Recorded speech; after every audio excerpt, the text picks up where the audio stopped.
ప్రభు పేరట మీ అందరికీ శుభాభివందనములు. ఈరోజు దేవుని వాగ్దానము. నీ మార్గమును యెహోవాకు అప్పగింపుము, నీవు ఆయనను నమ్ముకొనుము, ఆయన నీ కార్యము నెరవేర్చును. కీర్తనల గ్రంథము 37వ అధ్యాయము 5వ వచనము.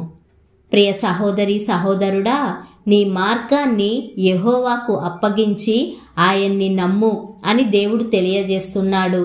కానీ మనం ఇక్కడే విఫలమవుతున్నాం. మన జీవితాన్ని, ఆ జీవితంలో ఉన్న సమస్యలను ప్రభువుకు ప్రార్థన చేసి అప్పజెబుతున్నాం.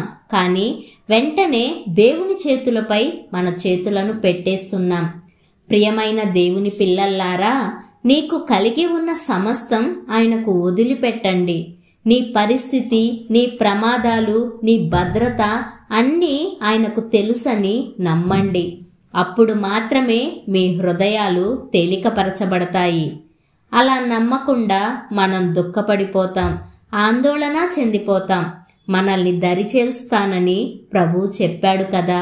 ఆ దేవుని హస్తాన్ని మరి పరిపూర్ణంగా మనం నమ్మాలి కదా. మన చుట్టూ ఎన్ని తుఫానుల వంటి శ్రమలు ఎదురైనా సరే, దేవుడు తన బలమైన హస్తాన్ని చాపి ఆయన ఆ సమస్యలను శాంతింపచేస్తాడని నమ్మగలిగితే చాలు. దేవుడు మనల్ని ప్రతి అపాయం నుండి, ఆపద నుండి, కీడు నుండి తప్పించి ముందుకు నడిపిస్తారు. మన కార్యాలన్నింటినీ ఆయన నెరవేరుస్తాడు. కనుక నమ్మదగిన దేవునికి మన మార్గాన్ని అప్పగించి ఈ విశ్వాసయాత్రలో ముందుకు సాగుదాం. ప్రభువుకు ప్రార్థిద్దాం. ప్రార్థన.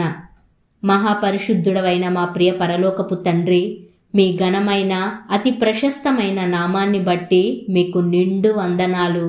అయ్యా, నీపైన పరిపూర్ణ నమ్మకం ఉంచకపోవడం వల్లనే మా ప్రార్థనలకు జవాబులను పొందుకోలేకపోతున్నాం అని తెలియజేసినందుకు నిండు వందనాలు. అయ్యా, ఈ క్షణం నుండి మా మార్గాన్ని మీకు అప్పగిస్తున్నాం. మీ మీద ఆధారపడుతున్నాం, విశ్వాసం ఉంచుతున్నాం. ఆ దరికి చేర్చమని, నీ నామాన్ని మహిమపరుచుకోమని యేసు అను సర్వశక్తి కలిగిన నామమున ప్రార్థిస్తున్నాము తండ్రి. ఆమెన్.